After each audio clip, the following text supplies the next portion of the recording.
The sun was hot that afternoon. Sarah tied her baby girls, Emma and Ella, to her chest with a faded wrapper. They were barely 1 month old, and their cries were soft and weak from hunger. Sarah hadn't eaten since the night before. Her breast milk was drying up. She sighed and wiped the sweat off her forehead. Her husband, George, had left the house since morning without a word. She thought he had gone to look for work, but he didn't say where he was going. Sarah looked at her 2 little girls and whispered, "Don't worry, my darlings. Mama will find something for us today."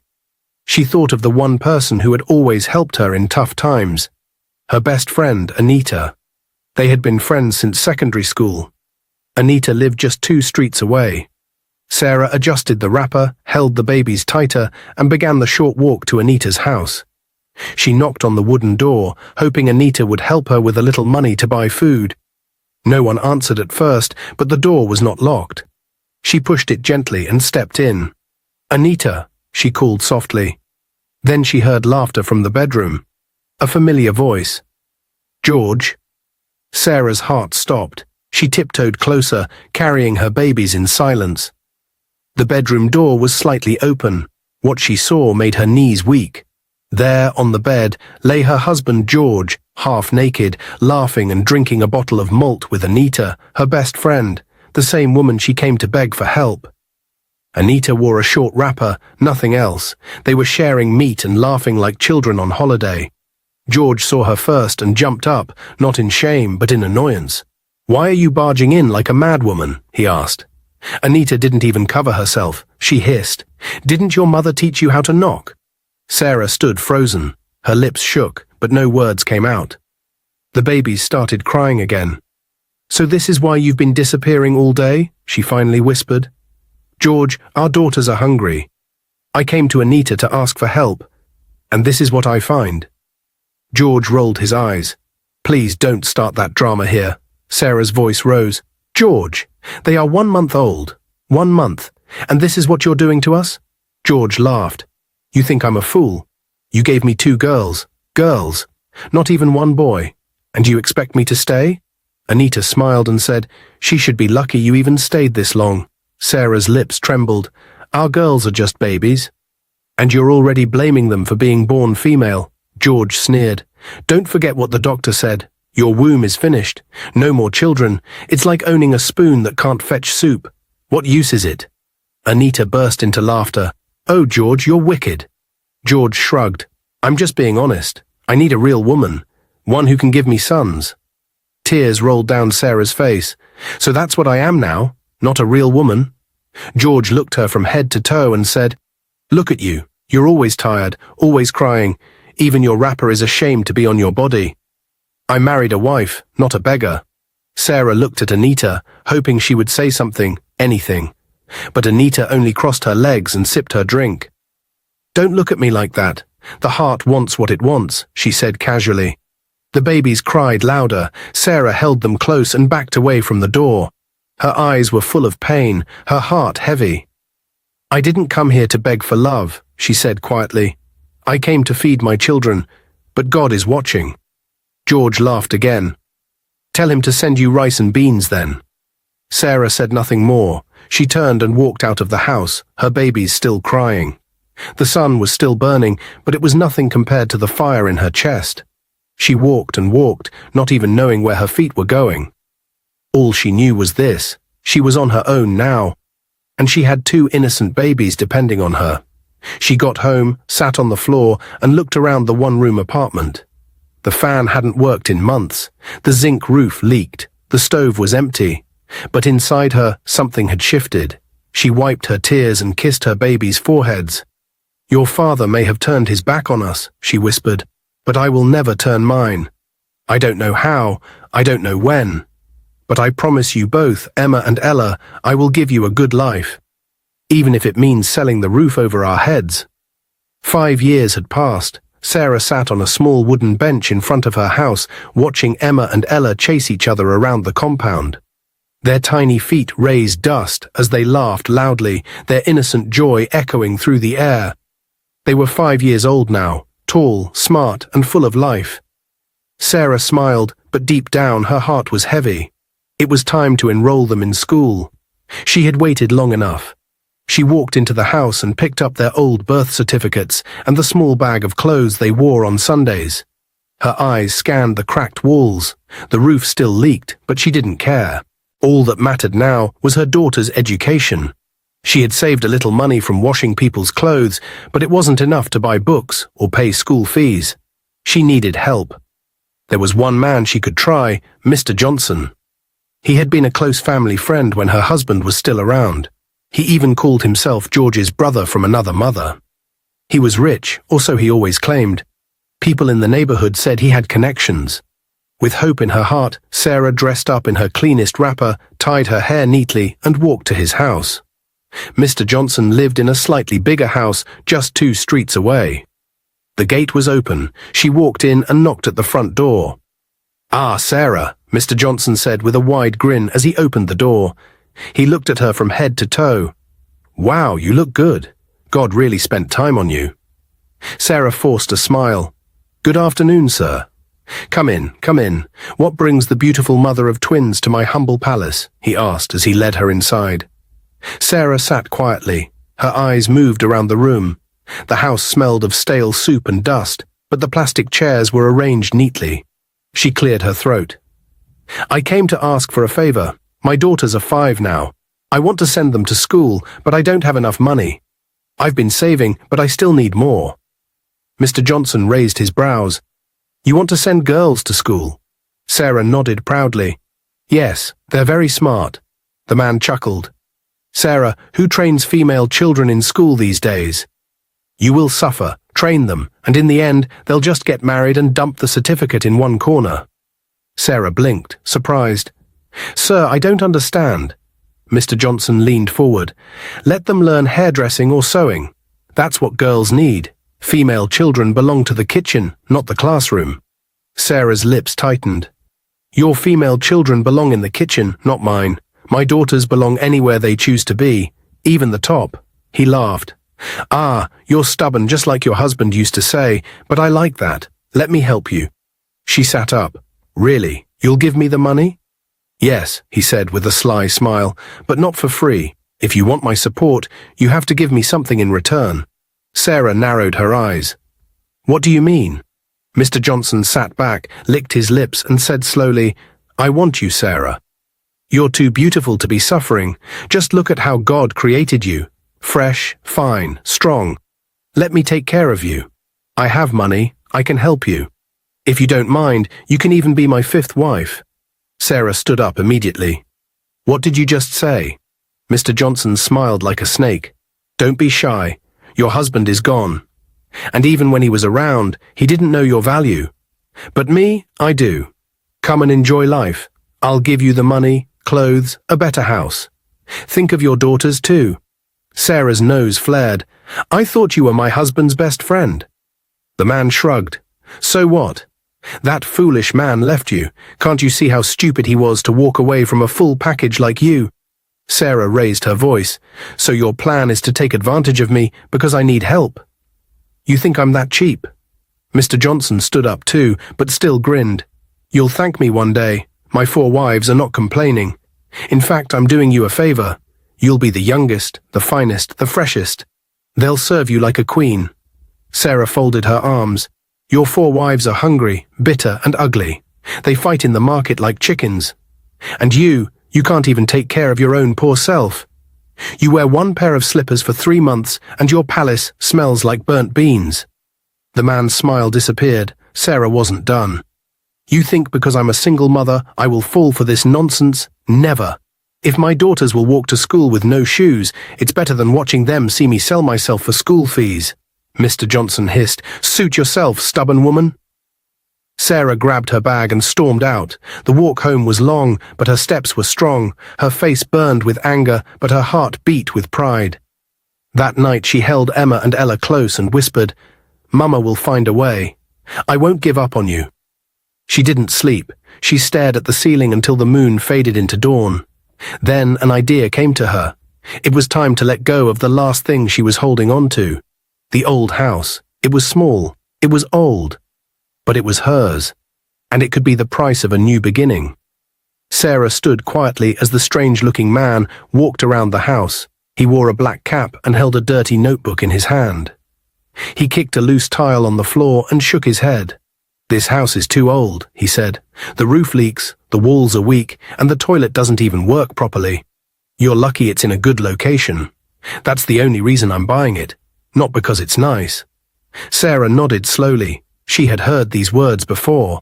Her house was falling apart, but it was all she had. Her father built it before he died, and she had given birth to Emma and Ella there. Every corner held memories. Letting go of it felt like cutting off a piece of her heart. But she was determined. Her daughter's education was more important. The man brought out a brown envelope and gave it to her. "Here's the money. Count it if you like." Sarah didn't count it. She just said, "Thank you." That day, Sarah became homeless, but she wasn't hopeless. She used part of the money to pay for Emma and Ella's school fees. She bought school bags, shoes, uniforms, and textbooks. Then she paid for their fees all the way to university. The rest she gave to hunger and survival. They moved into an abandoned, uncompleted building behind the market. There were no windows, no doors, and no floor tiles. Just cement blocks and broken concrete. They used old curtains as bed sheets and broken wood as chairs. When it rained, they had to hold bowls to catch the water. But Sarah never complained, not once. She washed clothes for people, cleaned shops, helped in food stalls, any job that brought money.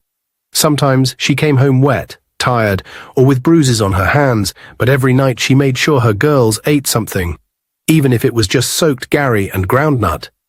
One evening, as Sarah was washing a neighbor's clothes near the building, an old woman walked past with a basket of oranges. She stopped and stared at the half-finished house.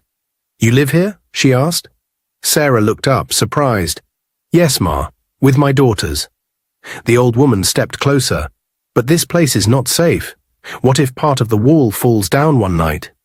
"It's all we have, Ma," Sarah said softly. The woman looked at the twins who were reading under a broken window. Their feet were dusty, their clothes were worn out, but their faces were full of light and determination.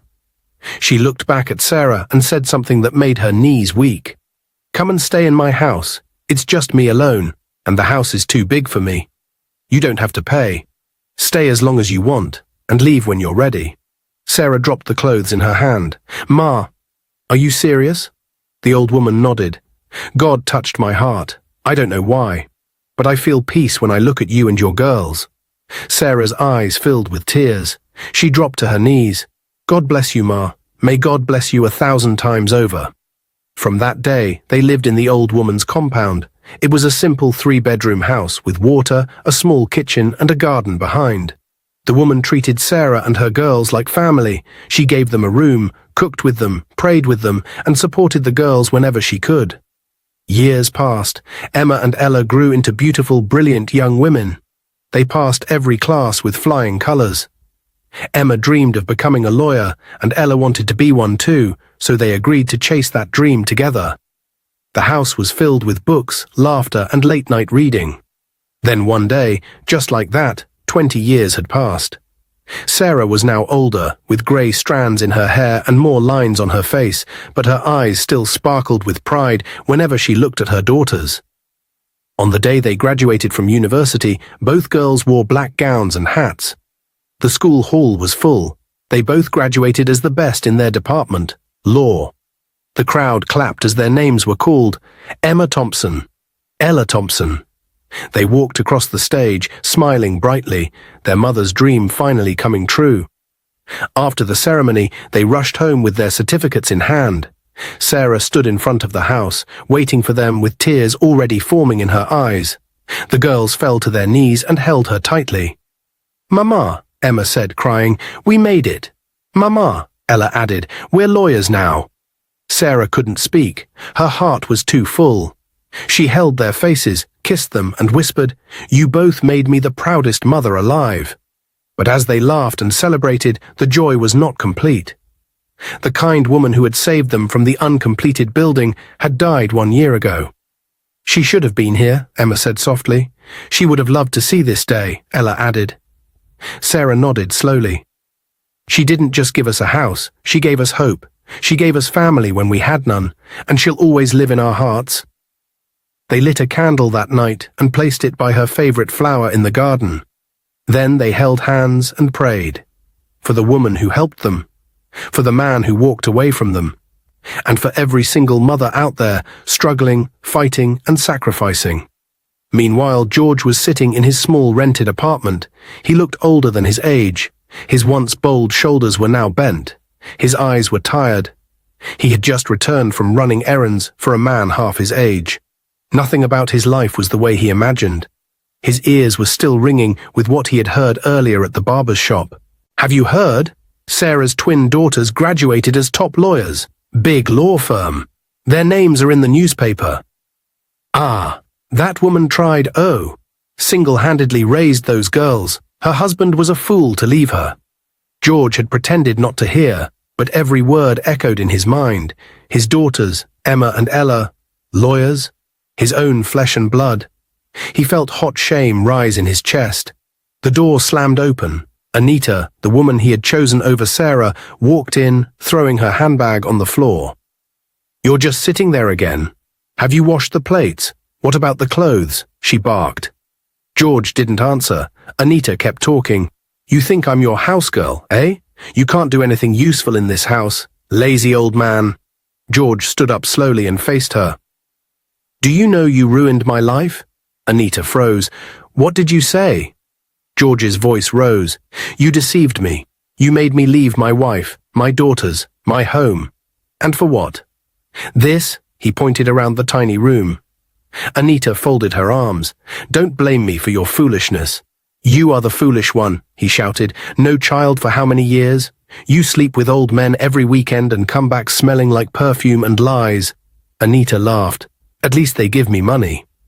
What do you bring to this house?" George's eyes widened. "You're shameless. At your age, sleeping around like a wild animal. And you're angry because I get attention and you don't," she snapped. He took a deep breath. "You are a devil, Anita. A curse. I left a queen for a wild, empty pot." She rolled her eyes. "Your queen didn't stop you. She watched you go." George shook his head slowly. "She begged me. I was blind. My daughters are lawyers now, smart, beautiful, successful, and you are just here, destroying what is left of my life." Anita scoffed. "Go back to them then." "I wish I could," he said, lowering his voice, "but I don't deserve to." Anita didn't say another word. She walked into the bedroom and slammed the door. George sat back down, tears burning in his eyes. He whispered to himself, "I traded diamonds for dust." It was Saturday. Emma and Ella were home again. They sat quietly in the living room. Their mother, Sarah, was with them. They had talked about it many times, between themselves, but never had the courage to ask her. Today they were ready. "Mum," Emma said. Sarah looked up. "Yes, dear." Ella spoke too. "We want to ask you something. Please don't be angry." Sarah paused. "What is it?" "We want to know about our father," Emma said. Sarah's face changed. She turned her eyes. Ella spoke again, softly. "Mum, we've asked this before. You never tell us anything. But we really want to know, please." Sarah's hand froze mid-peel. She looked down, tears rolling down her cheeks. "Mum, please," Ella said gently. "We've never asked seriously before, but we need to know. Who is he? Where is he? What happened?" Sarah stood up slowly. "No." The girls looked at each other, confused. "No," she repeated, her voice low but firm. "Don't take me back there, please." "But Mum," Emma tried to speak. Sarah shook her head. "I said no. That part of my life, it hurts too much." The girls were quiet for a while. Then Ella reached for her hand. "Mum, we don't want to hurt you. We just want to understand where we come from." Tears filled Sarah's eyes. "Why now? After all these years, why do you want to open the wound I've spent so long trying to heal?" Emma knelt beside her. "Because we've always wondered. We're not little girls anymore. We're women now. We're ready to hear it." Sarah sat back down. Her hands trembled as she wiped her tears. She looked at her daughters, so grown, so beautiful, so full of love, and her heart melted. After a long silence, she spoke. "You were barely 1 month old," she began. "There was no food in the house. I was weak and tired. I hadn't eaten all day, but I was more worried about you both. You were crying and hungry. I had no choice. I decided to go to my best friend's house to ask for help. She paused. Her name was Anita. We were close. I trusted her with everything. When I got to her house, I knocked. No answer. The door was slightly open, so I stepped in. Sarah wiped her tears. I called her name. Then I heard laughter from the bedroom. When I got closer, I found your father, with Anita. The girl's eyes widened. Sarah nodded slowly. Yes, they were there, together, laughing, eating, as if I didn't exist, as if I was nothing. Ella Kubriosuboka in shock. Emma's eyes were full of tears. I was carrying 2 babies, Sarah said. I was weak and in pain, but he looked me in the eye and said things I will never forget. She swallowed hard. He said he didn't want girls, that I had failed him, that I was poor, that I could never give him more children because of my health. He said I was a waste of time. And Anita joined him in mocking me. Emma spoke through her tears. Mum, he said all that? Sarah nodded. Yes. I begged him. Not for myself, but for you both. I told him you were just 1 month old. He didn't care. He walked out of the room, out of the house, and out of our lives. Ella was shaking. How could he? I don't know, Sarah whispered. I carried you both back home. That day, I promised myself I would raise you with everything I had. She looked at her daughters. And today, here you are, lawyers, strong, intelligent, and beautiful. You made every sacrifice worth it. The girls were crying now. They held her tightly. Mum, we're so sorry, Emma said. You went through so much, Ella added. Sarah wiped her tears. I didn't want to tell you, not because I don't trust you, but because the pain never really left. She looked at both of them. And no matter what, I can never forgive that man. Emma and Ella sat up and said together, We won't forgive him either. Their hearts were full of sorrow and anger, but above all, they were full of love for the woman who never gave up on them. George opened the door and stepped into the house. It was late in the evening. He had spent the day moving from one errand to another, hoping to find a better-paying job. He was tired, hungry, and angry. He walked into the small living room and dropped his bag on the floor. Then he froze.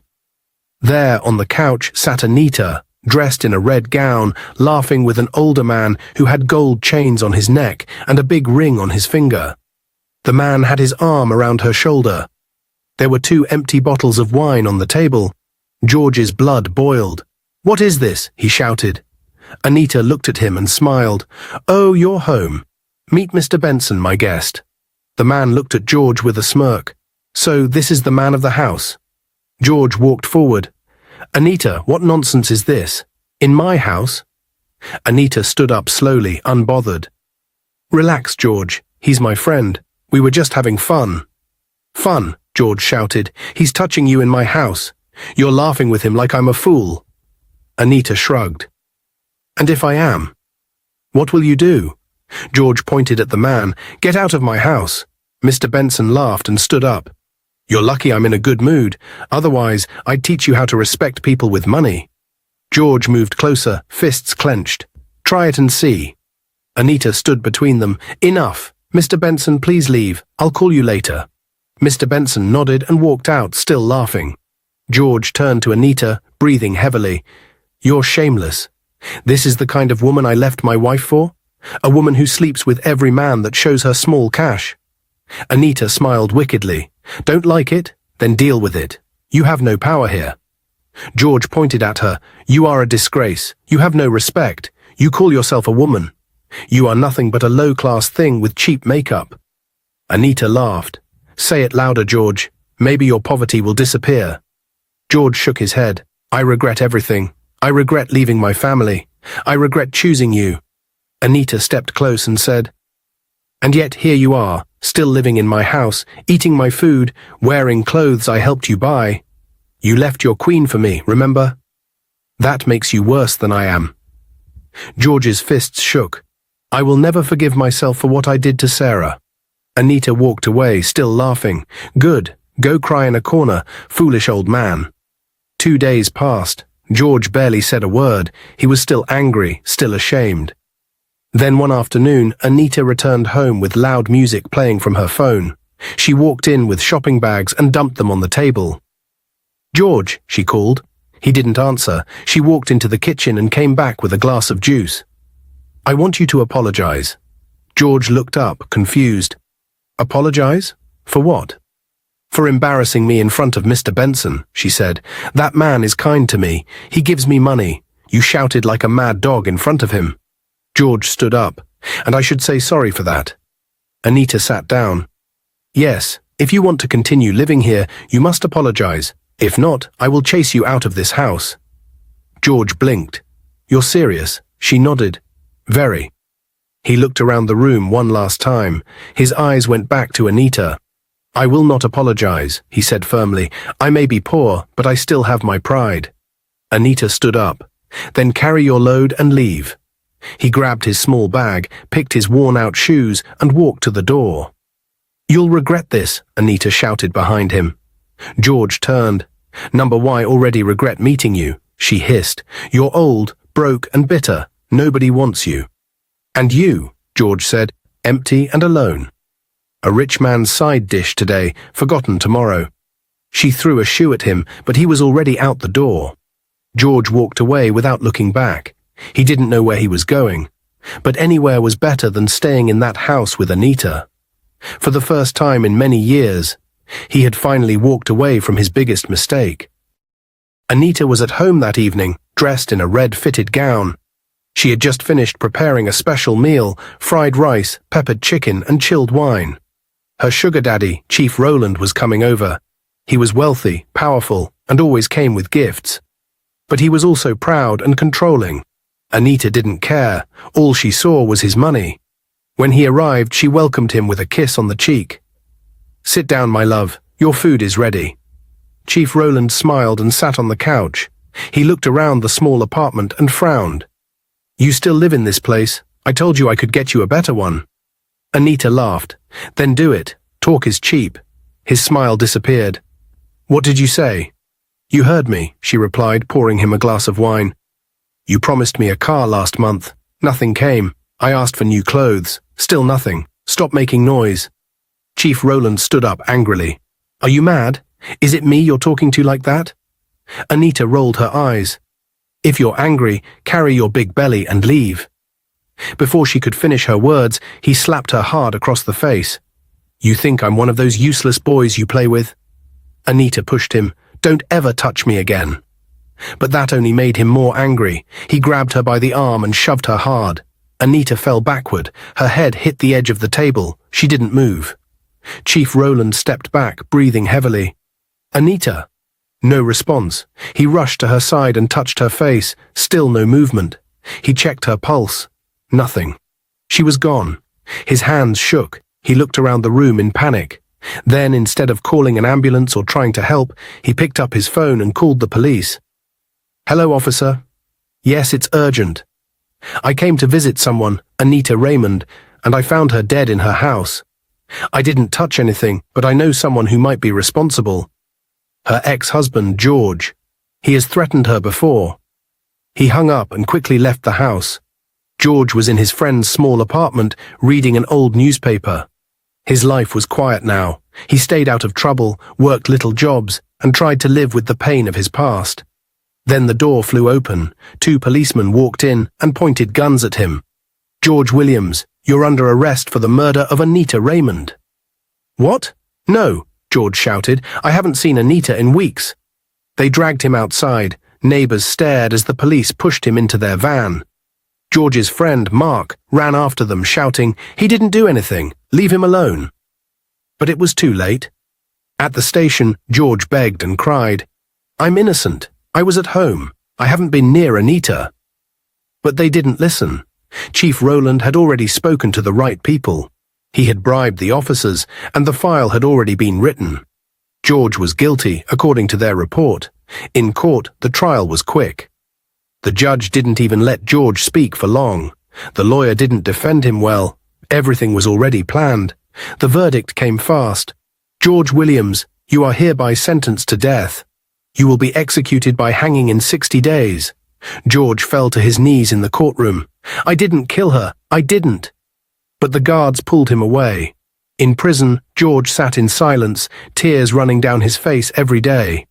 The days were long, the nights were longer. He had no visitors, no money, no lawyer to help him, only regret.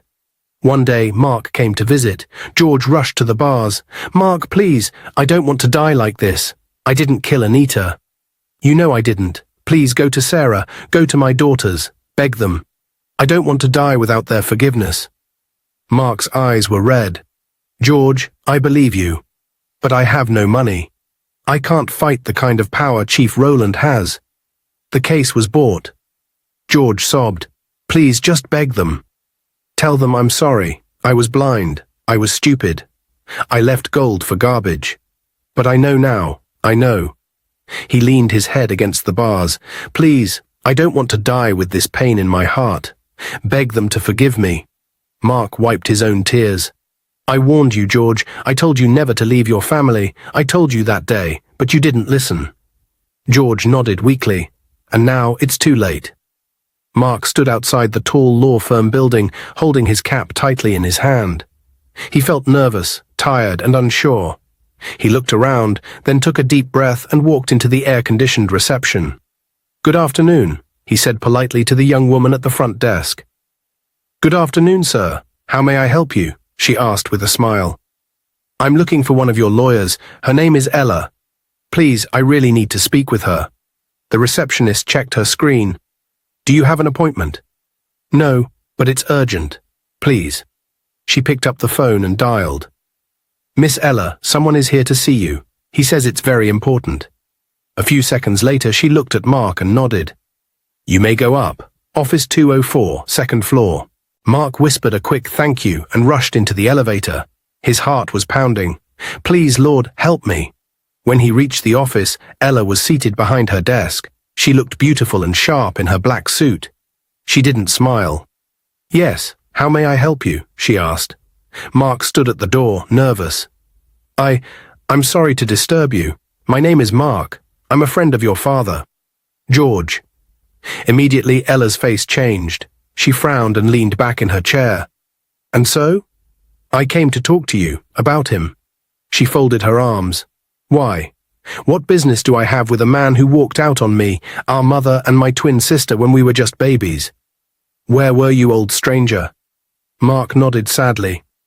I know you don't know me, and I know I have no right to be here. But your father is in prison. He has been sentenced to death." "He was accused wrongly." Ella's eyes didn't blink. "He didn't kill Anita," Mark said quickly. "Someone else did. But he's the one paying for it." Ella remained quiet. "He asked me for only one thing," Mark continued, "not to save him, just to tell you and your sister that he's sorry, that he doesn't want to die without your forgiveness." Ella stood up from her chair. "Forgiveness?" Mark nodded. "Yes." She shook her head slowly. That man abandoned our mother, left her with newborn babies, called her useless, walked out of our lives like we meant nothing." "I know," Mark said gently, "and I'm not here to defend what he did. It was wrong, very wrong. But he is broken now, lost, afraid, and for once he is truly sorry." Ella walked to the window, facing away. "My mother suffered. She cried. She starved. She worked day and night for us. That man never came back. He never asked how we were doing. He never even sent a grain of rice." Mark didn't speak. He gave her time. After a long pause, Ella spoke softly. "And now, after all these years, he's in trouble, and he wants us to forgive him." Mark's voice was low. "He's not asking for help. He's asking for peace before he dies. I know it's hard. I know it may even feel unfair. But I promised him I would try." Ella turned around, her eyes watery. "It's hard. Too hard." "I understand," Mark said.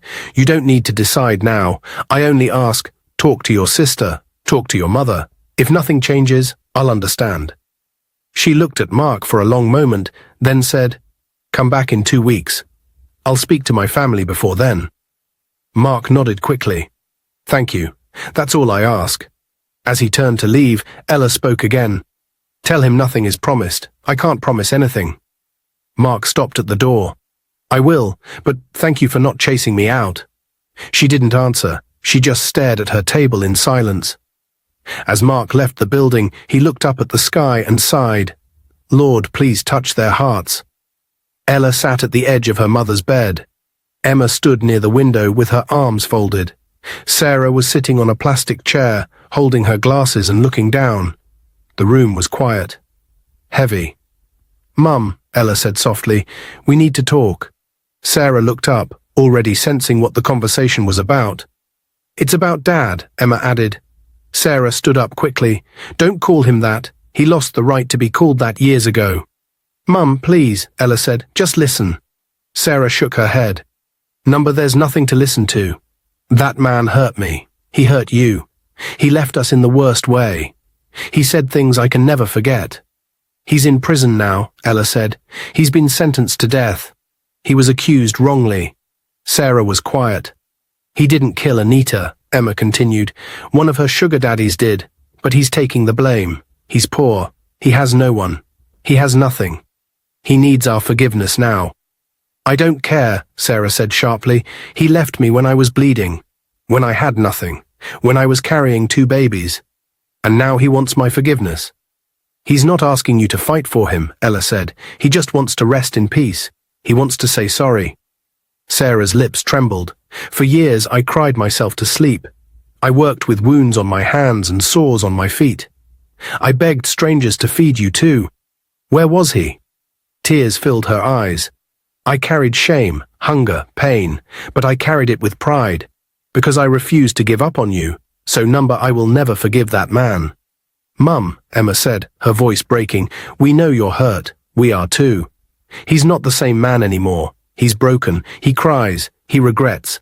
And he's begging, not for a second chance, just for peace before he dies. Sarah stood still. Her eyes were full. Her hands shook. The girls knelt before her. Mum, please, Ella whispered. Let him go with peace. Please, Mum, Emma added. We're not doing it for him. We're doing it for you, so you don't carry this pain forever. Sarah looked at her daughters. Her heart couldn't fight anymore.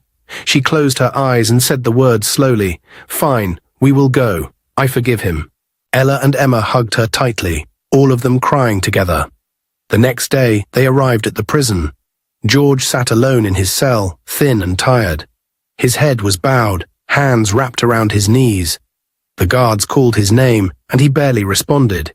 He didn't care anymore. He thought no one would ever come. But when he was led to the visitors' area and looked through the thick bars, his heart skipped. There she was. Sarah. His mouth opened, but no words came out. He stared at her like he had seen a ghost.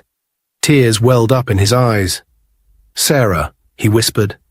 Sarah didn't speak immediately. She stood still, arms folded. George dropped to his knees. I never thought you would come. Sarah looked at him, eyes filled with quiet pain. She pointed to the 2 young women standing beside her. Look at them, she said. I brought your daughters. George slowly lifted his head and looked at them.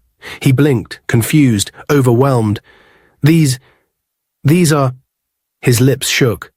Yes, Sarah said, these are the same girls you left when they were just babies. You walked out on us. You never came back. But I raised them. I kept my promise. George broke down completely. He buried his face in his hands and sobbed. God, forgive me. I don't deserve to see them. I don't deserve anything. Ella and Emma stood still. It was the first time they had seen their father. Emma took a small step forward. We heard what happened. George didn't lift his head. I didn't kill her. But maybe I deserved this pain. Maybe this is my punishment for what I did to your mother. To you. Sarah's voice was calm but heavy. You don't get to decide your punishment, George. You made your choices. But today, we made ours. George looked up slowly. I forgive you, Sarah said, not because it's easy, not because you changed, but because I refuse to carry your mistake any longer. Ella and Emma moved closer to the bars. We forgive you too, Ella said, her voice shaking, not for what you did, but so we can be free. George cried like a child. I thought I would die with this shame in my heart, but now I can breathe. Even if I die, I can go in peace." "No, Father," Emma said gently. "You're not going to die. Not like this." George looked up, shocked. "We're lawyers," Ella said, "and now we're going to fight for you." George covered his face again, overwhelmed. "You would still fight for me? After all I did?" "Yes," Sarah said quietly, "because no one deserves to die for a crime they didn't commit. And because our daughters believe in justice." George dropped his head again. "Thank you. Thank you."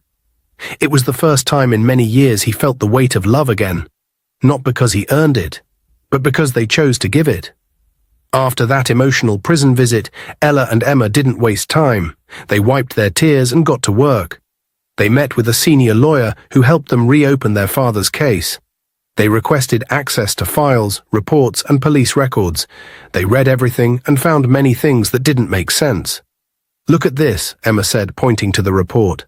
"No fingerprints taken, no photos from the crime scene, just a rushed confession." Ella fruncio il segno. "He didn't even confess. The police just wrote what they were told." It became clear to them someone powerful had covered the truth. But Ella and Emma were not afraid. They were determined. They returned to the street where Anita lived. They went from house to house, asking questions, hoping someone had seen something. Then one old woman told them, "Check Mr. Philip. He has a CCTV camera outside his house. I don't know if it still works, but it faces Anita's gate." That was their first real hope. They rushed to Mr. Philip's house. He was a retired teacher, kind and helpful. When they asked about the camera, he nodded. "Yes, it works. I don't check it often, but it records everything." He gave them the footage from the day Anita died. Back at the office, they played the video. Their hearts were beating fast, and there it was, clear as day. The sugar daddy, Chief Rowland, was seen entering Anita's house in the afternoon. Hours later, he came out alone and fast, nervous, looking around. Emma paused the video. "There, that's him, leaving the scene." Ella sat back and took a deep breath. "We've got him." They took the footage straight to the police and also filed it in court as new evidence. The story spread fast. Newspapers, TV stations, and social media picked it up. People were shocked. "How could they have sentenced an innocent man?" the headlines read. The police had no choice. Chief Rowland was arrested and brought to court. This time, there was no escape. The judge watched the CCTV video. The truth could not be denied. Chief Rowland stood in silence, his head down. His lawyer had nothing to say. The judge shook his head. "You tried to shift your crime to an innocent man. You took a life and then tried to destroy another." He looked at the courtroom and said clearly, "Chief Rowland, for the murder of Anita Raymond and for framing an innocent man, you are sentenced to life imprisonment." The room was silent for a moment, then filled with quiet cries of relief. George was declared innocent and released from prison the next day. When he stepped outside, he saw Sarah, Ella, and Emma waiting for him. He dropped to his knees. "Thank you," he said. "Thank you for believing in me. Even when I didn't believe in myself." Sarah helped him up. "Let's go home."